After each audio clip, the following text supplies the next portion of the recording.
Hello dear student, स्वागत है आप सभी का यूपी बोर्ड के नंबर 1 चैनल शुभम क्लासेस में। मैं संजय कुमार। स्टूडेंट, आज के इस वीडियो में हम लोग डिस्कस करने वाला है चैप्टर नंबर 2 के सभी मोस्ट इंपॉर्टेंट क्वेश्चन और आंसर को। तो ये वीडियो जो है आप अंत तक जरूर देखना, क्योंकि आपके बोर्ड एग्जाम में जो भी क्वेश्चन बनेगा, ठीक है, उस सभी क्वेश्चनों को हम यहाँ पर डिस्कस करने वाले हैं इस चैप्टर से। इससे बाहर कोई भी क्वेश्चन आपको देखने को नहीं मिलेगा बोर्ड एग्जाम में, ठीक है। जो भी डेरिवेशन होगा आपके इसी टॉपिक से ही आएगा। और बाकी रही बात न्यूमेरिकल की, तो न्यूमेरिकल आपका जो है, जो न्यूमेरिकल की सीरीज आपकी कराई जा रही है, उस न्यूमेरिकल की सीरीज से रिलेटेड ही आपका न्यूमेरिकल रहेगा, ठीक है। तो आइए देखिए, वीडियो को स्टार्ट करते हैं। वीडियो को स्टार्ट करने से पहले आप लोग अगर चैनल पर नए हैं तो चैनल को सब्सक्राइब कर लीजिए, जिससे इस तरीके के आने वाली हर एक इंपॉर्टेंट वीडियो का नोटिफिकेशन आपको मिल जाए, ठीक है। तो आइए शुरू करते हैं। पहला क्वेश्चन है कि वैद्युत विभव की परिभाषा तथा इसकी बीमा लिखिए। तो सबसे पहले हमें वैद्युत विभव की परिभाषा देनी है, जैसा कि चैप्टर भी है हमारा वैद्युत विभव तथा धारिता। तो वैद्युत विभव के बारे में अगर हम लोग पहले से ही जान लेंगे या जानते रहेंगे तो ज़्यादा अच्छा है, ठीक है। तो आंसर देखते हैं।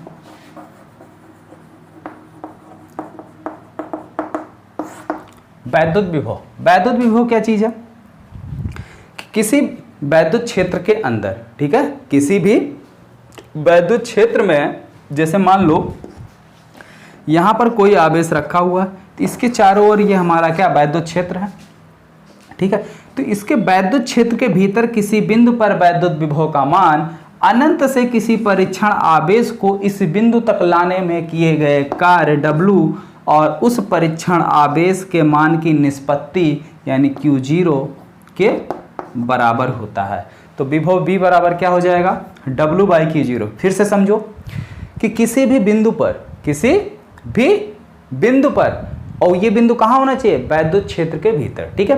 तो वैद्युत क्षेत्र के भीतर किसी बिंदु पर वैद्युत विभव का मान अनंत से किसी परीक्षण आवेश को इस बिंदु तक लाने में किए गए कार्य और इस परीक्षण आवेश के मान की निष्पत्ति को उस बिंदु पर वैद्युत विभव कहते हैं। क्लियर हुई इतनी बात? ठीक है। अब बात करते हैं मात्रक की। तो वैद्युत विभव B बराबर आ गया W/Q0, ठीक है। तो W का मात्रक क्या होता है? जूल। Q का मात्रक क्या होता है? कूलाम।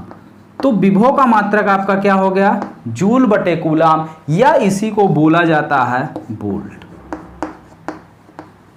ठीक है। इसी को बोला जाता है क्या? वोल्ट, ठीक है। यहां तक क्लियर? अब इसकी बीमा देखिए। तो बीमा निकालनी है किसकी? V की। तो जिसकी बीमा निकालनी होती है उसको अगर हम बड़े ब्रैकेट के अंदर लिख दिए तो इसका मतलब है कि उसका बीमा निकाला गया है। तो V का क्या फार्मूला है? W/Q यानी W की बीमा और बटे Q0 की बीमा, ठीक है। तो W बराबर क्या होता है? W क्या होता है? कार्य है। और कार्य होता क्या है? बल गुणे विस्थापन।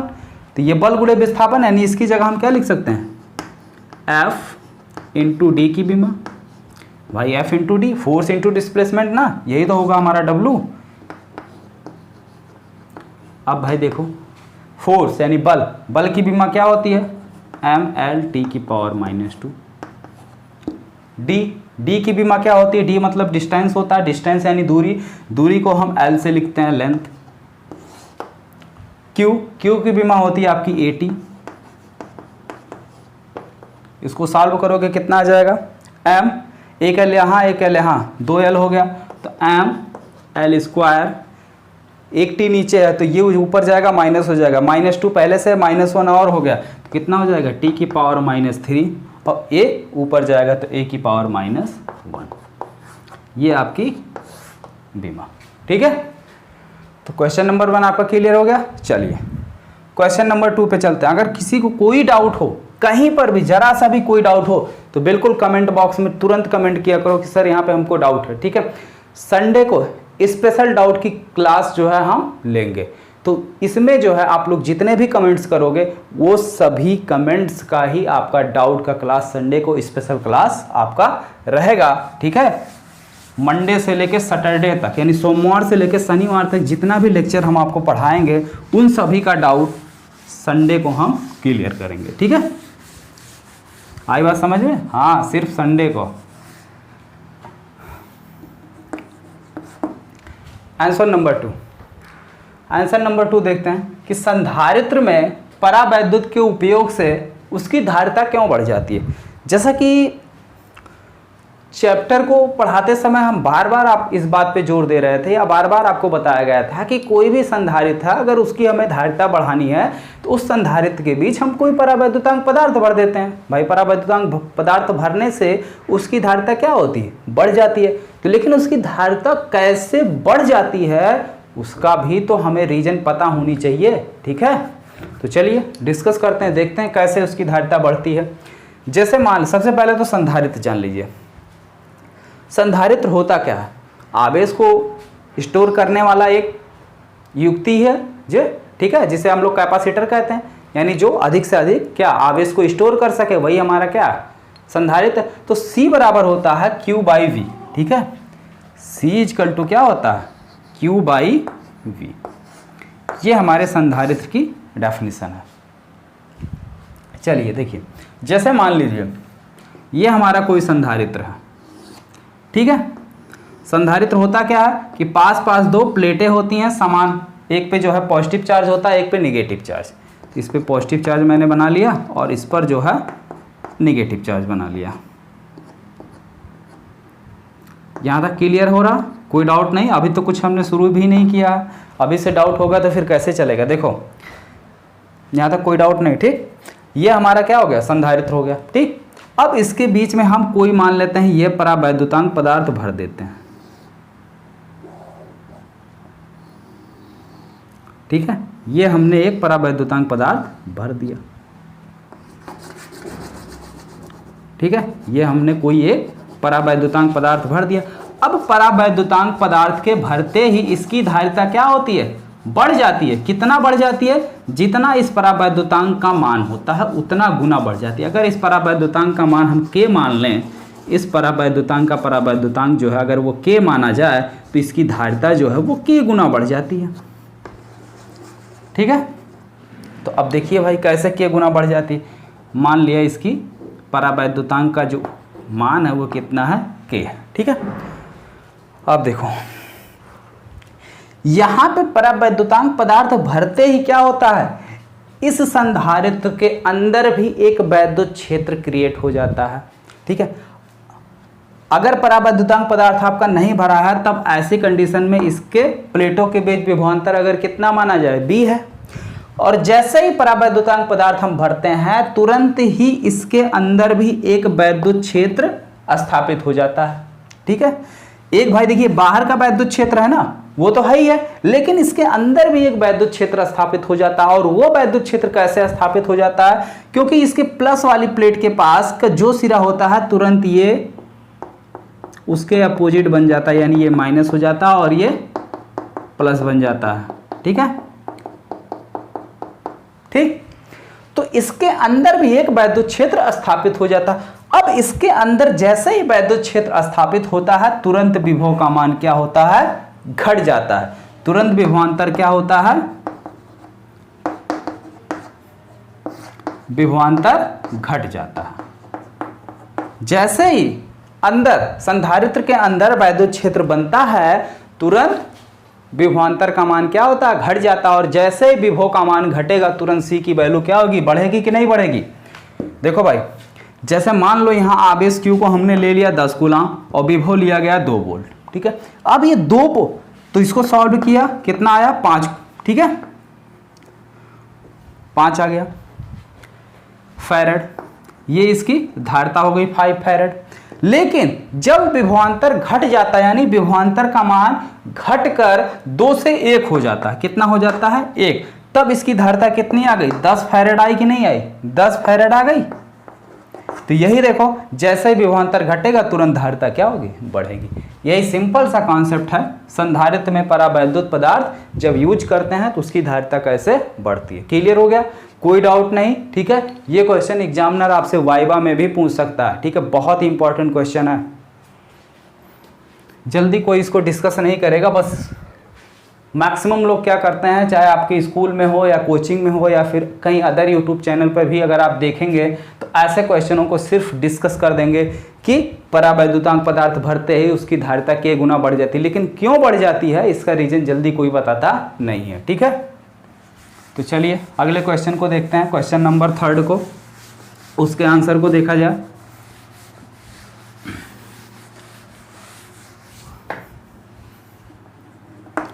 क्वेश्चन नंबर 3 है कि बिंदु आवेश के कारण वैद्युत विभव, कोई बिंदु आवेश है उसके कारण वैद्युत विभव कितना होगा कैलकुलेट करते हैं। जैसे मान लेते हैं यहां पर हमारा कोई बिंदु आवेश Q है, इसके कारण r दूरी पर हमें वैद्युत विभव कैलकुलेट करना है, तो हम कैसे निकालेंगे।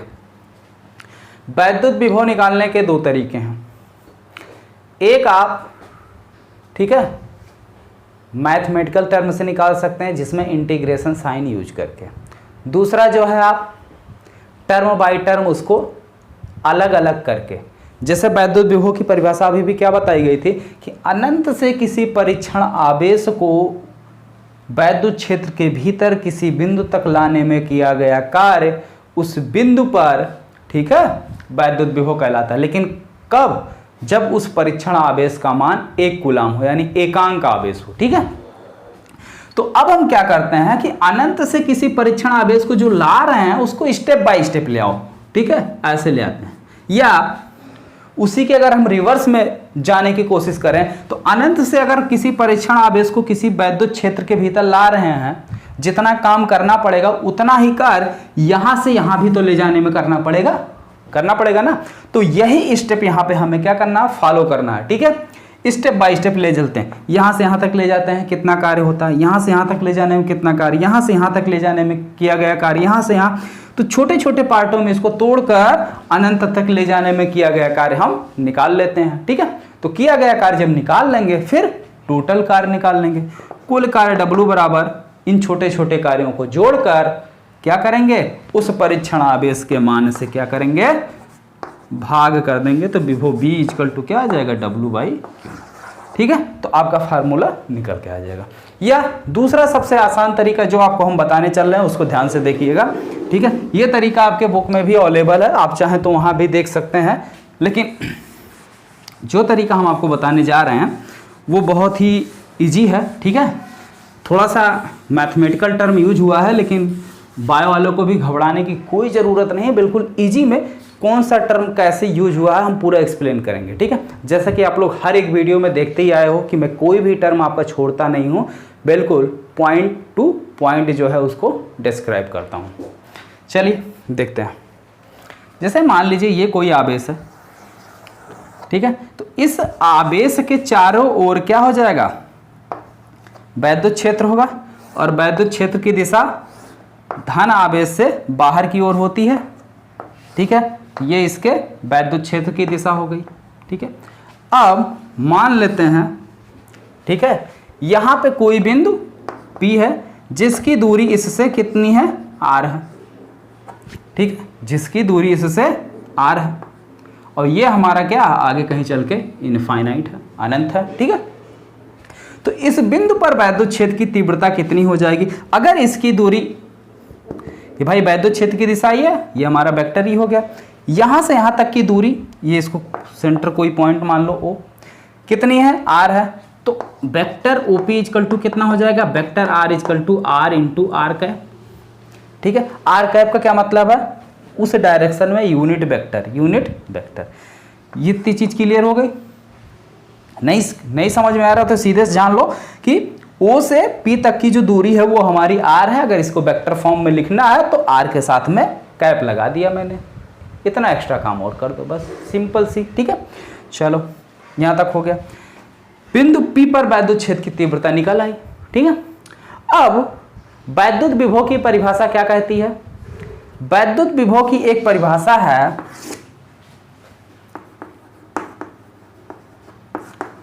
विभव की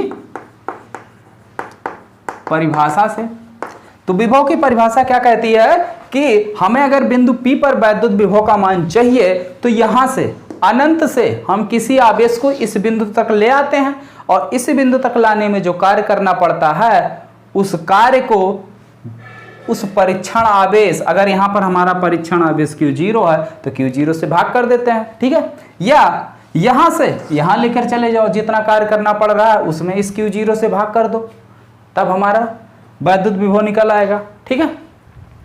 तो यानी बिंदु P पर विभव का मान Bp इक्वल टू, एक चीज और जानते हो, वैद्युत विभव तथा वैद्युत क्षेत्र की तीव्रता में क्या संबंध है। तो वैद्युत विभव तथा वैद्युत क्षेत्र की तीव्रता में जो संबंध है, आगे विभव प्रवणता है उसमें हम एक्सप्लेन करेंगे, अभी उसको यूज कर रहे हैं, ठीक है। वैद्युत विभव तथा वैद्युत क्षेत्र की तीव्रता में एक रिलेशन है, उसी को मैं यूज कर रहा हूं, अभी आगे एक्सप्लेन करता हूं, ठीक है। तो हमें कहां से कहां तक जाना है, बिंदु P से लेकर इनफाइनाइट तक जाना है। तो जहां से जाना होता है इंटीग्रेशन का साइन वहीं से स्टार्ट कर देते हैं। तो इंटीग्रेशन आप P से जाना है, कहां तक जाना है, इनफाइनाइट तक जाना है, P टू इनफाइनाइट, क्लियर। तो वैद्युत विभव और वैद्युत क्षेत्र की तीव्रता में संबंध होता है E इंटू आर। अगर दोनों वेक्टर फॉर्म में है तो वेक्टर लगा लो, तो vector E dot vector R, ठीक है, इनटू, हो गया। अब देखो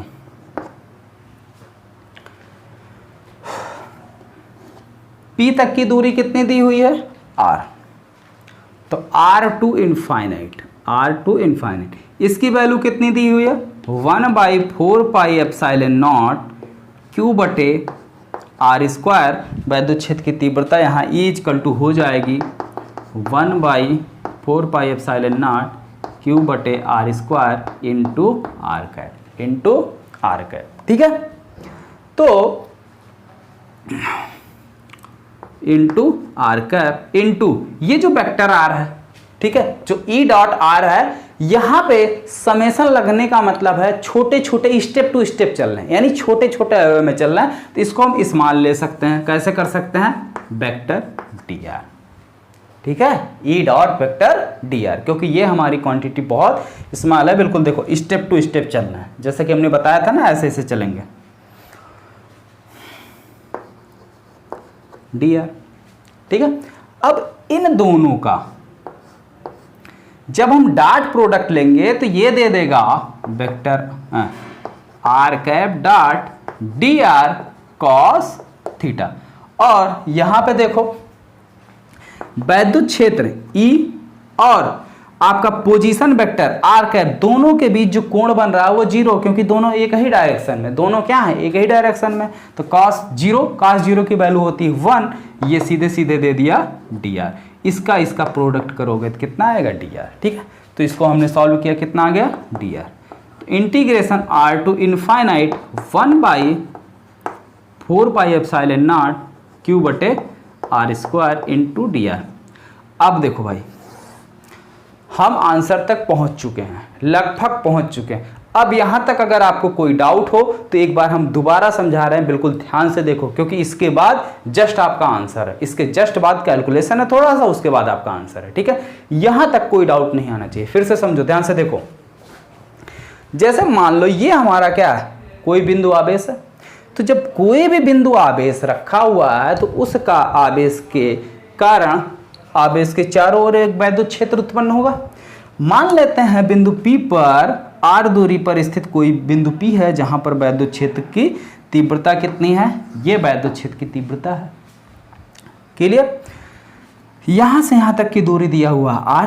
तो अगर हम वेक्टर की बात करें, सदिश की बात करें, तो वेक्टर OP बराबर वेक्टर r, वेक्टर r बराबर क्या होता है, परिमाण गुणे दिशा। तो परिमाण कितना है, r लिख लिया, दिशा r के साथ कैप लगा लिया, कोई डाउट नहीं, ठीक है। और ये इसको भी वेक्टर फॉर्म में बना लो। तो फार्मूला अगर देखा जाए तो ये आपका ये नॉर्मली फार्मूला होता है, वैद्युत क्षेत्र की तीव्रता का नॉर्मली फार्मूला ये होता है। इसी में क्या करो, दिशा से और गुणा कर लो। दिशा किधर है, इस साइड है, आर कैप यानी आर की साइड में, तो हमने कैप लगा लिया, इस ये भी दिशा के साथ हो गया। चलो अब वैद्युत विभव की परिभाषा, वैद्युत विभव की परिभाषा जो है यहां से ली गई है, ठीक है। वैद्युत विभव B at point P Bp equal to integration, अब p से इनफाइनाइट की तरफ जा रहे हैं, क्योंकि वैद्युत विभव की परिभाषा कहती है ना कि अनंत से किसी परीक्षण आवेश को वैद्युत क्षेत्र के भीतर लाने में किया गया कार्य W और उस परीक्षण आवेश के मान की निष्पत्ति के बराबर होती है। ठीक है, तो वही कॉन्सेप्ट यहाँ पर लिया गया। अगर अनंत से यहाँ तक लाने में जो कार्य करना पड़ रहा वही कार्य यहाँ से यहाँ तक। अरे जैसे मान लो आपको घर से स्कूल तक जाने में जितना काम करना पड़ता है या जितना स्टेप चलना पड़ता है, जितने कदम आपको चलने पड़ते हैं, उतने ही कदम स्कूल से घर भी तो आने में लगता है। तो चाहे हम स्कूल से घर के कदम को गिने या घर से स्कूल के कदम को गिने, बात एक ही है, दोनों बराबर ही आएगा। तो वही कॉन्सेप्ट यहाँ पे लिया गया है। ओके, क्योंकि यहाँ पे भाई स्कूल और घर आपको दोनों पता है, लेकिन यहाँ इनफाइनाइट की बात कर रहे हैं। इनफाइनाइट तो किसी ने देखा ही नहीं है, तो इसलिए जो हमें पता है ज्ञात से अज्ञात की ओर हम चलते हैं। चलिए, यहाँ तक बात क्लियर हो गई। ई की वैल्यू रखा मैंने, रख दिया, ठीक है, इंटू डी आर। तो देखो यूनिट वेक्टर आर कैप और डी आर के बीच जो डॉट प्रोडक्ट है, डॉट प्रोडक्ट का मतलब होता है कॉस थीटा, और इसकी वैल्यू यूनिट वेक्टर हमेशा यूनिट, जैसा कि नाम से ही थोड़ा सा क्लियर हो, यूनिट यानी एकांक, ठीक है, एकांक वेक्टर। तो एकांक वेक्टर, ठीक है, तो उसको जब हम इसके साथ मल्टीप्लाई करेंगे उसका परिमाण लेंगे भाई, क्योंकि देखो एक ये वेक्टर सदिश है, सदिशों का जब हम डॉट प्रोडक्ट करते हैं तो उनका परिणाम लिया जाता है और उनके बीच की जो थीटा बनती है, जो कोण बनता है, उसका कोसाइन लिया जाता है। तो इसका परिणाम कितना होगा, ये एकांक वेक्टर है तो परिणाम 1 हो जाएगा, 1 इंटू इसका डी आर कॉस थीटा, तो 1 गुणे डी आर ही होगा। तो यहाँ पे डी आर लिख दिया गया, ठीक है, यहाँ पे डी आर लिख दिया गया। कॉस थीटा, थीटा कितना था 0, कॉस 0 की वैल्यू 1, फिर 1 से गुणा करोगे कोई फर्क नहीं, तो आ गया डी आर। इतनी बात क्लियर हो गई। चलो भाई ठीक है, अब यहाँ पे जो चीज़ें कांस्टेंट है उसको ले लो बाहर। तो कांस्टेंट क्या है आपका, ये इतना आपका कांस्टेंट है, इसको मैंने ले लिया बाहर, ठीक है। थोड़ा सा इधर मिटा देना, अब काम तो इधर हो गया है ना। चलो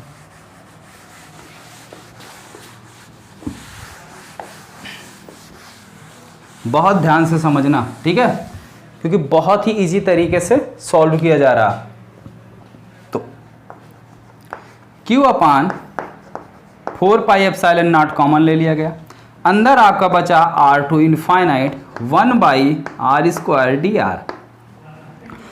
अब एक फार्मूला जानते हो, मैथ वाले जानते हो, बायो वाले ध्यान दो। इंटीग्रेशन x की पावर n डी एक्स इक्वल टू होता है x की पावर n+1 बटे n+1, ठीक है। तो वही फार्मूला यहां पे यूज करते हैं, Q बटे 4 पाई एप्सिलॉन नॉट, r की पावर 2 नीचे है, ऊपर ले जाओगे तो r की पावर -2, r की power -2 r to infinite 1 dr, ठीक है। अब देखो x की जगह पे r है, dx की जगह पे dr है, तो उसके अकॉर्डिंग ये क्या बन जाएगा हमारा, Q by 4 pi epsilon not r की पावर -2 + 1 बटे -2 + 1, ठीक है। यहाँ तक कोई डाउट नहीं है। आगे देखो, और लिमिट कितनी है, r टू इनफाइनाइट, तो लिमिट भी लगाएंगे हम r टू इनफाइनाइट, ठीक है। आगे देखो,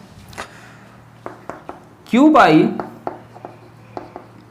4 पाई एप्सिलॉन नॉट, इसको सॉल्व किया कितना आ जाएगा, r की पावर -1, r की पावर -1 बटे -1 r टू इनफाइनाइट, ठीक है भाई। देखो -2 + 1 -1, -2 + 1 -1, तो ये माइनस ऐसे ही पड़े रहने दो, या बाहर भी ले सकते हो, पड़ा रहने दो, ऐसे ही अंदर है। ये पावर माइनस है तो इसको नीचे ले आते हैं, तो -1/r हो गया, r टू इनफाइनाइट, ठीक है। चलो फिर देखो, Q by 4 pi epsilon not, value रखो, पहले अपर लिमिट रखी जाती फिर लोअर, तो -1 बाई इनफाइनाइट, r की जगह क्या रखेंगे, इनफाइनाइट, पहले लिमिट, फिर माइनस फार्मूले का होता है और ये माइनस इसको कर देगा प्लस, ठीक है। 1/, अब r की जगह r रखेंगे तो वही चीज मिलेगा, ठीक है। और 1/इनफाइनाइट का मतलब होता है 0, 1/इनफाइनाइट का मतलब होता है 0। तो आया क्या, q/4πε0 0 + 1/r, ठीक है। कितना हो गया, तो q/4πε0, ठीक है, इधर मिला केवल 1/r इंटू 1/r। तो इसको हम लिख सकते हैं v = 1/4πε0, q को उधर कर दो q/r। तो ठीक है, किसी भी बिंदु आवेश के कारण आपका यह वैद्युत विभव का फार्मूला निकल कर आ गया, ठीक है। कोई डाउट नहीं, नोट कर लो, जल्दी से नोट कर लो, ठीक है, क्योंकि उसके बाद हम फिर मिटा के अगला क्वेश्चन देखते हैं। चलिए अब आंसर नंबर 4 को देखते हैं, विभव प्रवणता। तो विभव प्रवणता चीज़ क्या है या इसे किसे कहते हैं, ठीक है। या कभी कभी आपसे इसको जो है इस रूप में भी पूछ लिया जाएगा, वैद्युत विभव तथा वैद्युत क्षेत्र की तीव्रता में क्या संबंध है, या संबंध स्थापित करो, ठीक है। तो वैद्युत विभव तथा वैद्युत क्षेत्र की तीव्रता में जो संबंध होता है वो विभव प्रवणता का ही फार्मूला होता है, ठीक है। चलो ध्यान से समझो, देखो भाई क्या चीज़ है, विभव प्रवणता कहते किसको हैं। तो हेडिंग लगाओ, विभव प्रवणता।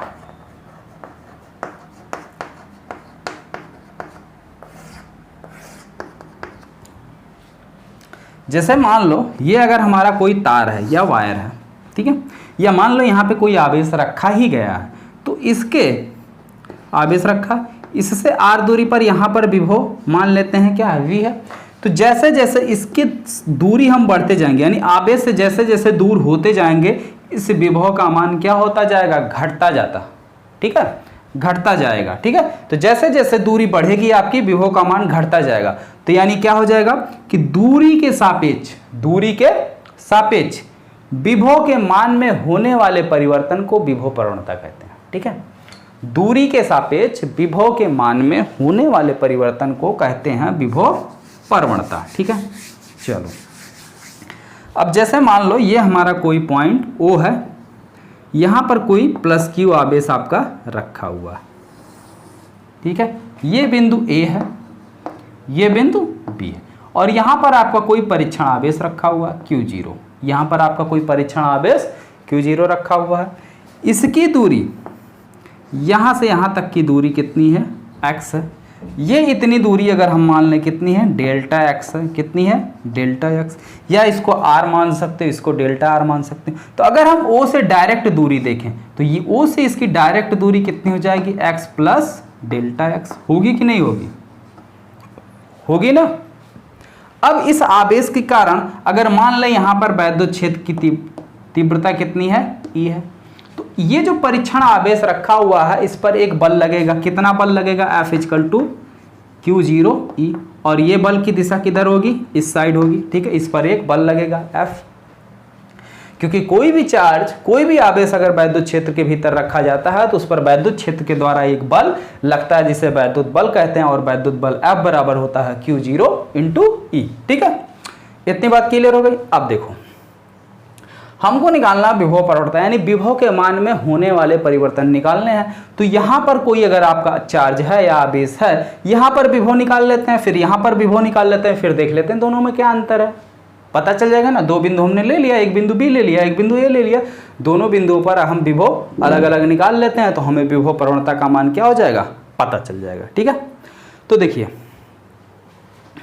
या सिंपल सी बात है कि अगर यहाँ से यहाँ तक इस आवेश को बिंदु B से बिंदु A तक लाने में किया गया कार्य पता चल जाए तो इन दोनों के बीच का विभवांतर भी पता चल जाएगा, है कि नहीं है, हाँ।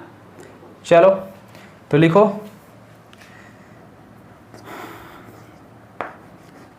BAB, बिंदु A और B के बीच का विभवांतर कितना हो जाएगा, इनके बीच में जो कार्य करना पड़ रहा है, इनके बीच में क्या है, जो हम कार्य कर रहे हैं, कार्यों में अंतर, यानी WA - WB बटे Q0, या इसी को लिख सकते हैं डेल्टा W/Q0, ठीक है।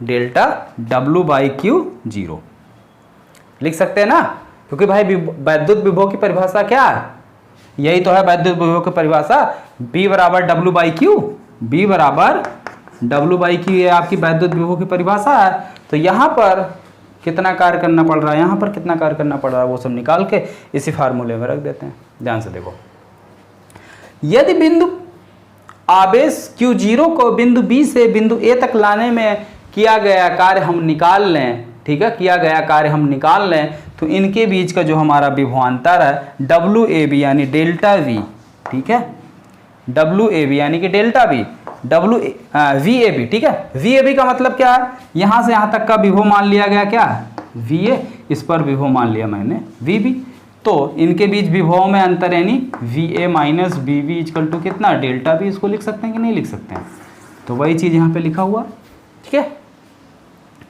चलो तो कार्य निकाल लेते हैं, कार्य बराबर डेल्टा W बराबर क्या हो जाएगा हमारा, बल गुणे विस्थापन, बल कितना लग रहा है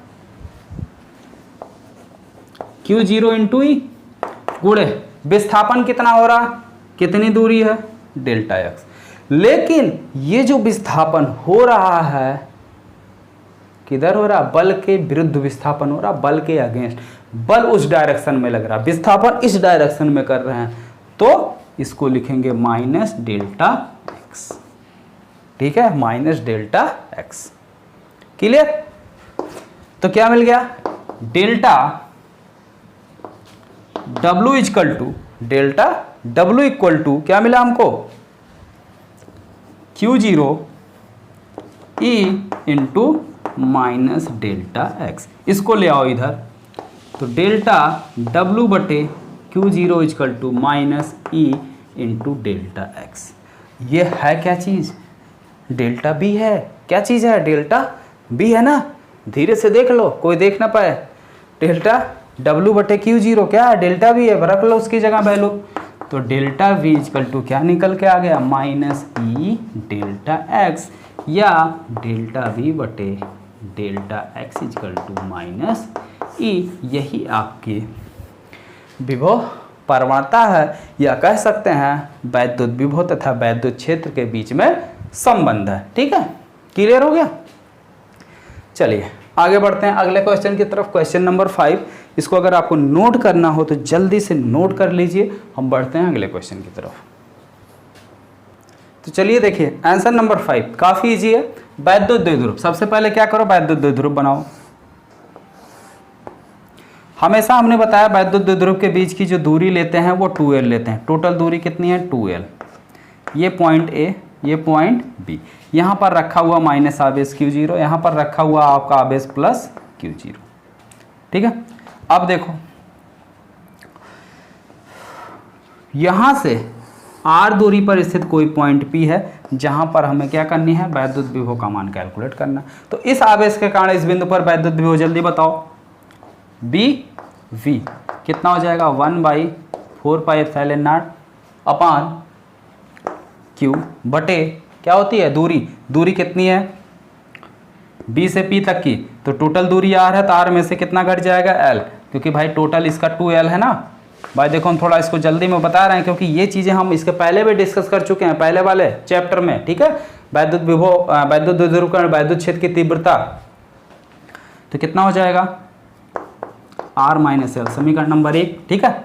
दूसरे के कारण VA बराबर कितना हो जाएगा 1/4πε0 माइनस Q अपान, भाई हमने कहा था विभव में साइन लिखा जाता है लेकिन वैद्युत क्षेत्र में नहीं, वैद्युत क्षेत्र में साइन केवल दिशा को व्यक्त करता है, लेकिन यहाँ पर वैल्यू रखी जाएगी, कितना हो जाएगा R प्लस L, ठीक है।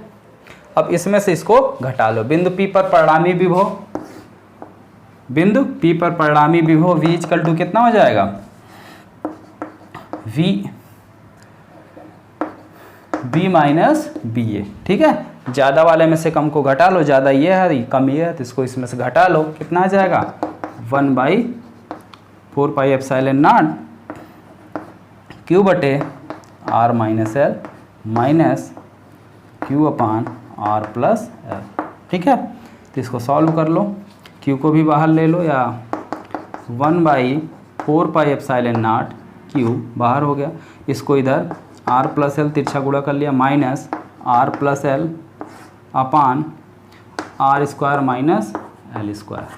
ठीक है भाई, r minus L into R plus R into L, देखो यार दोनों का गुणा कर लो भैया, क्यू को जब बाहर ले लोगे तो क्या हो जाएगा 1/r माइनस एल यहाँ बचेगा और माइनस 1/r प्लस एल यहाँ बचेगा, इसका इधर गुणा कर दो r प्लस एल माइनस इसका इधर गुणा कर दो r माइनस एल बटे r minus L into R plus L.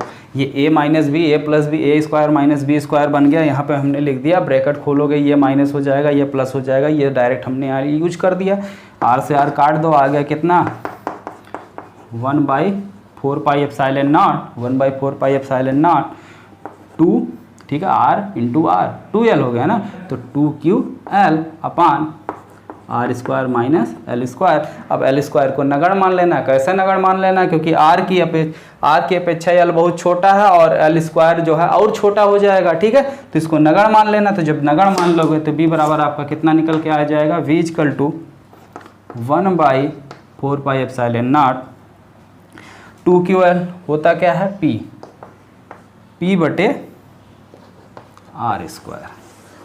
ठीक है, तो ये आपके वैद्युत विभव का फार्मूला निकल के आ गया। अगर आप निरक्षीय स्थिति की बात करोगे तो निरक्षीय स्थिति में वैद्युत विभव का मान, ठीक है, ये तो अक्षीय था, निरक्षीय में वैद्युत विभव v का मान आएगा आपका 0। कैसे 0 आएगा, अब ये आप लोग कैलकुलेट करेंगे। ठीक है, ये आप लोग कैलकुलेट करेंगे और हमको बताएंगे कि कितने लोगों का क्वेश्चन लग गया है, कितने लोगों का वैद्युत विभव 0 आ गया है।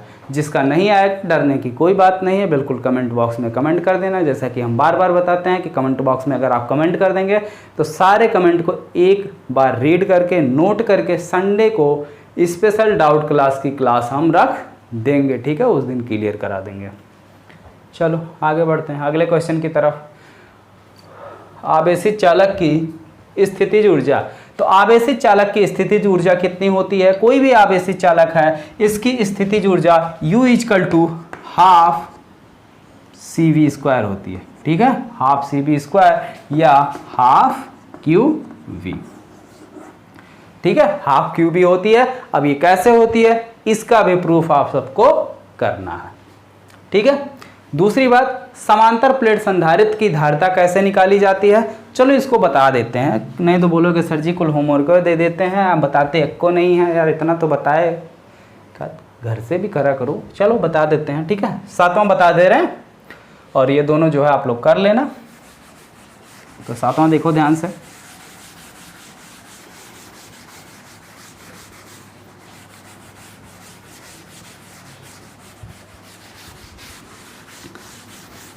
देखो होमवर्क इसलिए दे देते हैं क्योंकि ये सारी चीज़ें पढ़ा चुके हैं। अगर नहीं पढ़ाए रहते तो बिल्कुल होमवर्क नहीं देते। ठीक है, क्योंकि चीज़ें पढ़ा चुके हैं, वही हम देखना चाहते हैं कि आप लोग कुछ पढ़े भी हैं या ऐसे ही चल रहा आप लोगों का। ठीक है, तो इसीलिए होमवर्क देते हैं और होमवर्क जो है आपके फ़ायदे के लिए ही मैं देता हूँ। ठीक है, अपने फ़ायदे के लिए नहीं देता हूँ। ये कभी मत सोचना कि सर जी जो है अपने फ़ायदे के लिए होमवर्क दे रहे हैं, सर जी पढ़ा रहे हैं, सर जी को गर्मी लग रही है तो जो है सर जी जल्दबाजी में सोच रहे हैं कि होमवर्क दे के हटाओ जल्दी से। ऐसा कुछ भी नहीं है, होमवर्क जो दिया जा रहा है वो आपके फ़ायदे के लिए दिया जा रहा है। हाँ याद है, बच्चे कमेंट जो है आजकल क्वेश्चन की जगह शायरी करते हैं। ठीक है, किसी बच्चे ने कमेंट किया था कि जो पानी से नहाता है वो लिवाज बदलता है। ठीक है, और जो पसीने से नहाता है वो इतिहास बदलता है। ठीक है, तो इस बात को आप नोट कर लो। ठीक है, जैसा कि पढ़ाते पढ़ाते पसीना तो आ जा रहा है। ठीक है, लेकिन ये मत सोचना कि जो हम अपने लिए होमवर्क देते हैं, आप अपने काम से बचने के लिए, ऐसा नहीं है। आपके लिए होमवर्क देता हूँ कि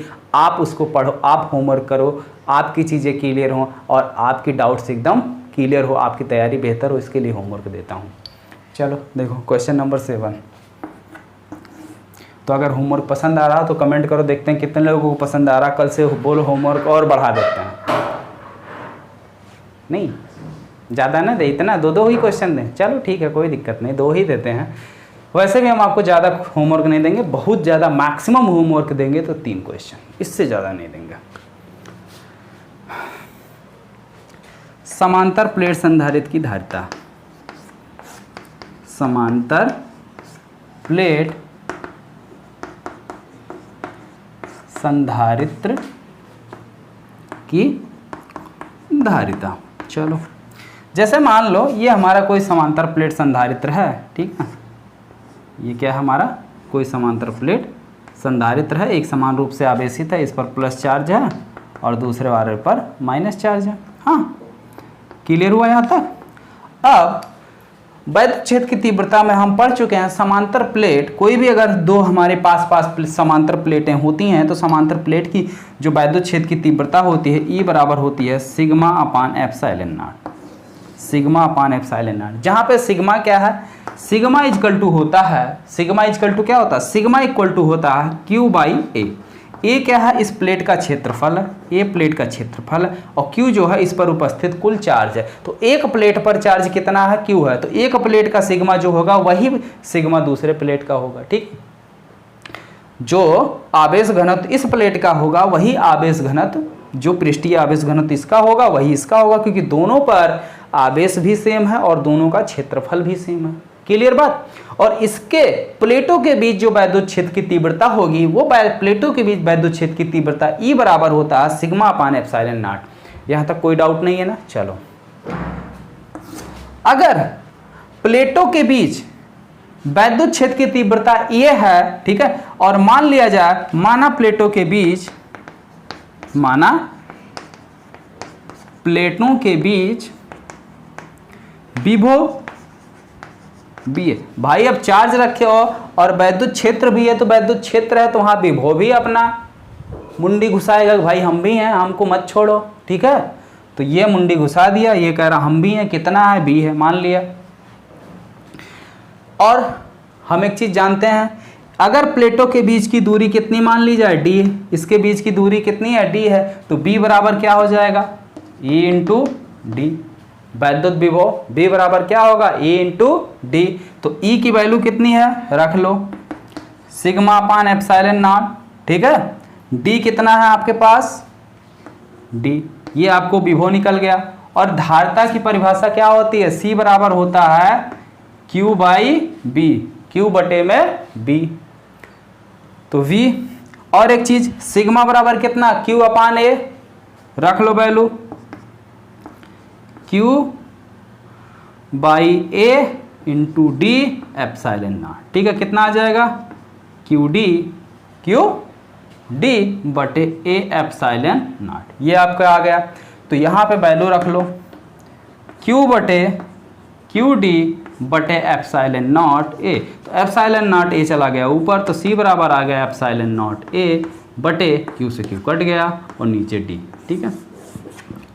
ये आपके समांतर प्लेट संधारित्र की धारिता। लेकिन अगर इसके बीच हम क्या करें, कोई परावैद्युतांक पदार्थ भर देते हैं जिसका परावैद्युतांक कितना हो K हो, तो इसकी धारिता जो है वो कितना हो जाएगी C डैश, यानी बढ़ जाएगी, कितना बढ़ जाएगी K गुना, ठीक है। K C की वैल्यू रख लो, तो K epsilon not A by D, ये आपकी नई धारिता होगी, ठीक है। अगर इसके प्लेटों के बीच हम क्या करें, कोई परावैद्युतांक पदार्थ रख देते हैं तो, ठीक है। तो ठीक है, तो आप लोग जो है ये जो दोनों क्वेश्चन हमने होमवर्क दिया उस दोनों क्वेश्चन को जो है आप लोग कर लीजिएगा। और ये जो है आपके चैप्टर नंबर 2 के सारे मोस्ट इंपॉर्टेंट क्वेश्चन जो है कंप्लीट हो गए हैं। अब आप लोगों का एक काम बनता है कि वीडियो को फटाफट लाइक कीजिए और वीडियो को मैक्सिमम लोगों में यानी अपने दोस्तों में भी अधिक से अधिक शेयर कीजिए। और अगर चैनल पर आप नए हैं तो चैनल को सब्सक्राइब कर लीजिए, जिससे हर एक इम्पॉर्टेंट वीडियो का नोटिफिकेशन आपको आसानी से मिल जाएगा, ठीक है। तो मिलते हैं अगले वीडियो में। अब अगला वीडियो कौन सा होगा आप लोग डिसाइड करके हमको कमेंट बॉक्स में बताना। इंपॉर्टेंट क्वेश्चन आगे बढ़ा दें या न्यूमेरिकल की सीरीज आगे बढ़ा दें या आपका सिलेबस आगे लेके चले, जो आप लोग बोलिए।